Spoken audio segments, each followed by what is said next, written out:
ज्योतिबाच्या नावानं चांग भलं हा नुसता जयघोष नाही मित्रांनो, ही आहे एका दिव्य शक्तीची, चैतन्याची आणि आपल्या परंपरेच्या अभिमानाची गर्जना. आपल्या जीवनात अनेकदा धावपळ असते, चिंता असते आणि त्यातून आपल्याला एका ऊर्जा स्रोताची नितांत गरज भासते, जिथे मन प्रसन्न होईल, आत्मा शुद्ध होईल आणि आपण सामूहिक आनंदाचा अनुभव घेऊ शकू. बरोबर ना? याच गरजेतून आपल्या संस्कृतीने आपल्याला उत्सव आणि यात्रा दिली आहे.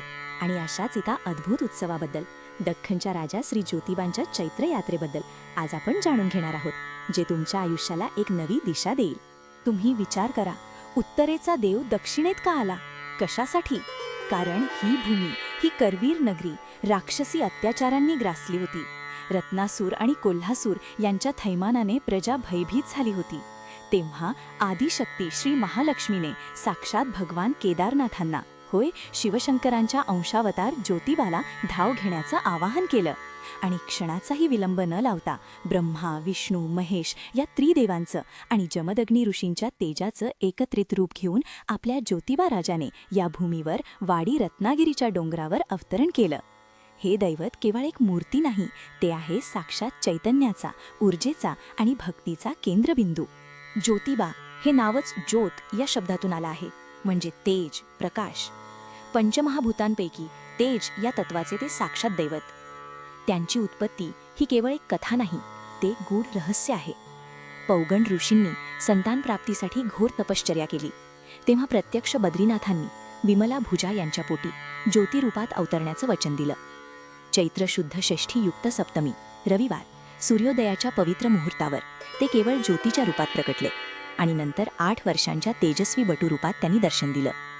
याच तेजानं चरपट आंबा म्हणजेच चोपडाली मातेच्या सहाय्यानं त्यांनी 18 दिवस घोर युद्ध करून रत्नासुराचा त्रिशूळानं वध केला आणि प्रजेला भयमुक्त केलं. याच आनंदात कृतज्ञतेनं चांग भलं चा जयघोष गगनात घुमला, जो आजही आपण अनुभवतो.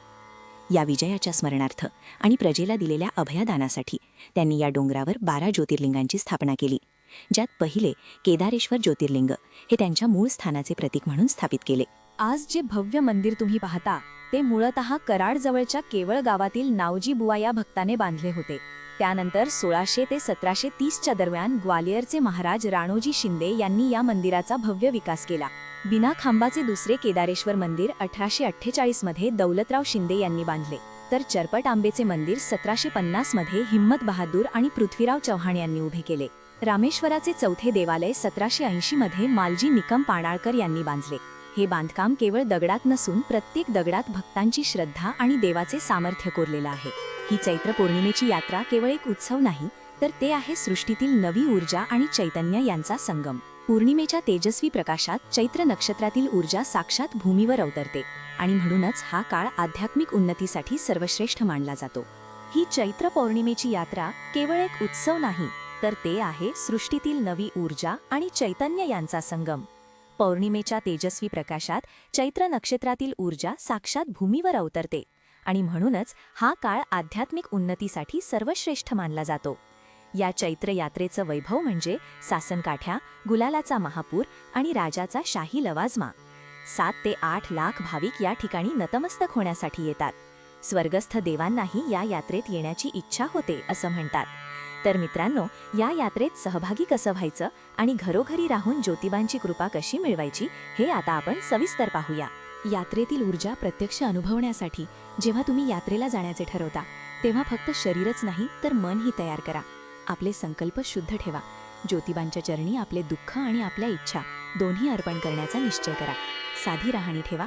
शक्य असल्यास पायी चालण्याचा प्रयत्न करा. हे केवळ भौतिक चालणे नाही, तर तुमच्या आत्म्याचा एक प्रवास आहे, जिथे तुम्ही देवाला शरण जाता आणि आंतरिक शुद्धीचा अनुभव घेता. अशाने तुमच्या मनाला अद्भुत शांती लाभते.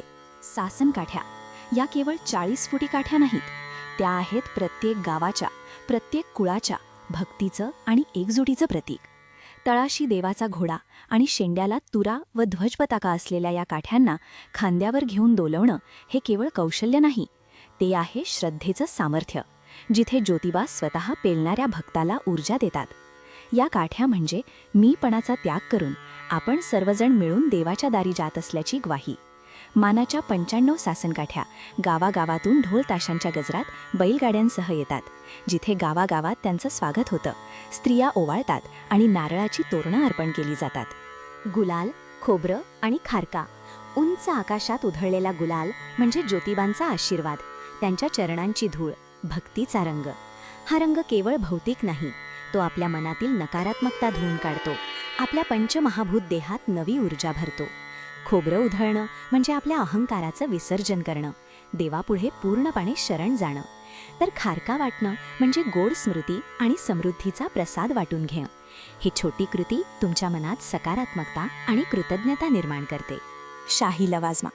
हत्ती, घोडे ज्योतिबांचं वाहन म्हणून यांना विशेष मान. उंट, भालदार, चोपदार. हा केवळ देखावा नाही, हे आहे दख्खनच्या राजाचं ऐश्वर्य, जे आपल्याला आपल्या संस्कृतीच्या समृद्ध इतिहासाची जाणीव करून देतं. दर शनिवारी घोड्यावर बसलेली ज्योतिबांची पूजा बांधली जाते, तर रविवारच्या पालखी सोहळ्यात दुपारी 12 आणि रात्री 8:30 वाजता हे मानाचे प्राणी अगदी सजवून उभे असतात. ही परंपरा तुम्हाला भव्यता आणि देवाच्या असीम सामर्थ्याची आठवण करून देते. तोफेची सलामी. विशेषतः चैत्र यात्रेच्या काळात शासकीय महाअभिषेक सकाळी 5 वाजता आणि त्यानंतर होणारी तोफेची सलामी ही राजाच्या विजयाची आणि सामर्थ्याची घोषणा असते. विजयदशमी, गुढीपाडवा, रामनवमी, श्रीकृष्ण जयंती, काळभैरव जयंती यांसह दर रविवारी पौर्णिमेला रात्री 9 वाजता तोफेची सलामी दिली जाते, जी वातावरणात एक वेगळंच तेज भरते. हा सोहळा तुम्हाला आपल्या परंपरेच्या सामर्थ्याची आणि देवाच्या विजयाची आठवण करून देतो, ज्यामुळे तुमच्या मनात आत्मविश्वास वाढतो. यमाई भेट. सायंकाळी 5 वाजता विधीपूर्वक पूजा झाल्यानंतर ज्योतिबांची उत्सव मूर्ती पालखीत बसून आपल्या बहिणी यमाई देवीला भेटायला यमाई मंदिराकडे मार्गस्थ होते. सूर्यास्तानंतर यमाई देवीचा विवाह कट्यारीबरोबर म्हणजे जमदग्नी ऋषींबरोबर होतो. ज्योतिबा राजा बहिणीला आहेर घेऊन येतात. या विवाह सोहळ्याचे साक्षीदार होऊन फटाक्यांची आतषबाजी अनुभवणे हाही या यात्रेचा अविभाज्य भाग आहे. हा सोहळा तुम्हाला कौटुंबिक बंधांचे महत्त्व आणि देवांच्या प्रेमाची आठवण करून देतो. पखाळणी. चैत्र यात्रेनंतर पुढील 5 रविवारी भरणारी पखाळणी ही ज्यांना चैत्र यात्रेला येता येत नाही त्यांच्यासाठी एक पर्वणी असते, जिथे तीच ऊर्जा, तोच उत्साह अनुभवायला मिळतो. यात्रेनंतरही महिनाभर हे चैतन्य वाडी रत्नागिरीवर अनुभवायला मिळतं.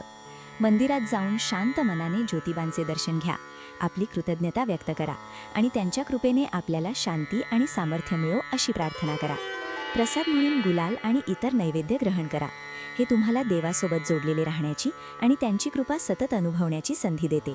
जे भक्त प्रत्यक्ष यात्रेला जाऊ शकत नाहीत त्यांनी निराश होऊ नये.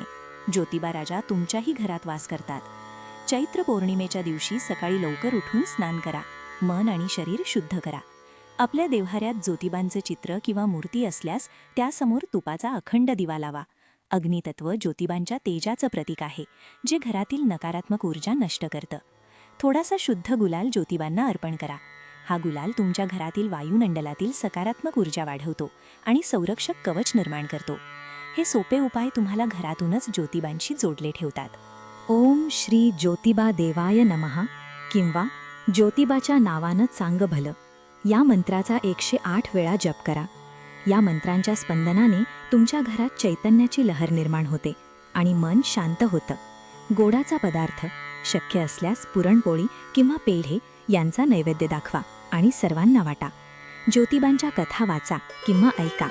त्यांच्या पराक्रमातून प्रेरणा घ्या आणि त्यांचं तेजस्वी स्वरूप मनात स्थिर करा.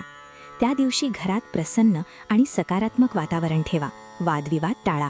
वास्तूमधील ऊर्जा शुद्ध ठेवा आणि ज्योतिबांच्या कृपेने घरात शांतता नांदू द्या. हे सर्व तुम्हाला घरातच एक मंदिर असल्याचा अनुभव देईल. या यात्रेतून मिळणारी ऊर्जा ही केवळ क्षणिक नाही, ती वर्षभर तुम्हाला कष्टात, संघर्षात आणि प्रत्येक आव्हानात बळ देते. 1. आंतरिक सामर्थ्य. ज्योतिबा म्हणजे संकटातून रक्षण करणारे दैवत, संकटमोचक. त्यांच्या कृपेने तुमच्या मनातील भीती नाहीशी होते, आत्मविश्वासाची ज्योत प्रज्वलित होते. 2. नकारात्मकतेचा नाश. गुलालाची उधळण, मंत्रांचे स्पंदन आणि सामूहिक भक्ती तुमच्या सभोवतालची आणि तुमच्या नकारात्मक ऊर्जा दूर करून सकारात्मकता आणते. हे केवळ पारंपरिक नाही, तर आधुनिक ऊर्जा विज्ञानानुसारही सामूहिक स्पंदनांचा सकारात्मक प्रभाव सिद्ध झाला आहे. 3. कौटुंबिक आणि सामाजिक एकोपा. सासनकाठ्यांच्या माध्यमातून आणि सामूहिक उत्सवातून सामाजिक बंध दृढ होतात, एकटेपणा दूर होतो आणि आपलेपणाची भावना वाढते. हे आधुनिक मानसशास्त्रानेही सिद्ध केलं आहे की असे सामूहिक उत्सव मानसिक आरोग्यासाठी अत्यंत महत्त्वाचे असतात. 4. आर्थिक बरकत. ज्योतिबांच्या कृपेने तुमच्या कष्टाला यश मिळतं, घरात बरकत येते आणि समृद्धीचे मार्ग खुले होतात. भगवान शिवशंकरांचा अवतार असल्याने ते भोळे आणि लवकर प्रसन्न होणारे आहेत. 5. आरोग्य आणि शांती. आध्यात्मिक ऊर्जा मनशांती प्रदान करते, ताण कमी करते आणि शारीरिक आरोग्यासाठीही पोषक ठरते. त्यांच्या कृपेने तुमचे जीवन सफल होते. ज्याप्रमाणे ज्योतिबांनी रत्नासुराचा वध करून प्रजेला अभय दिलं, त्याचप्रमाणे ते आजही आपल्या भक्तांच्या जीवनातील राक्षसी प्रवृत्तींचा, वाईट शक्तींचा नाश करतात. ही यात्रा म्हणजे त्या विजयाचं, त्या तेजाचं आणि त्या संरक्षणाचं एक शाश्वत प्रतीक आहे. तर मित्रांनो, ज्योतिबाच्या नावानं चांगभलं ही घोषणा केवळ एक धार्मिक नारा नाही, तो आहे आपल्या जीवनातील प्रत्येक संकटाला सामोरे जाण्याचा मंत्र, आपल्या आंतरिक सामर्थ्याची जाणीव. तुमच्या माथी लागलेला ज्योतिबांचा गुलाल हे तुमचं संरक्षक कवच आहे, तुमची ओळख आहे. हा गुलाल तुम्ही महाराष्ट्राच्या काय, जगाच्या कोणत्याही कोपऱ्यात असाल तरी तुमचं रक्षण करतो. या चैत्र यात्रेतून किंवा अगदी आपल्या घरातूनच ही ऊर्जा अनुभवा, आत्मसात करा आणि ती आपल्या जीवनात आचरणात आणा. प्रत्येक श्वासामध्ये ती दिव्य ज्योत तेवत ठेवा आणि अभिमानानं म्हणा की मी ज्योतिबांचा भक्त आहे, मला भय नाही. आपल्या या दख्खनच्या राजाचा आशीर्वाद तुमच्यावर, तुमच्या कुटुंबावर सदैव राहो. तुमच्या जीवनात सुख, समृद्धी आणि तेजाची ज्योत सतत तेवत राहो. कर्मण्येवाधिकारस्ते मा फलेषु कदाचन मा कर्मफलहेतुर्भूर्मा ते संगोस्त्व कर्मणी. भगवद्गीता 2:4-47. आपल्या श्रद्धेनुसार कर्म करत रहा, फळाची अपेक्षा करू नका, कारण तुमचे काम हेच तुमची खरी भक्ती आहे. ओम नमः शिवाय.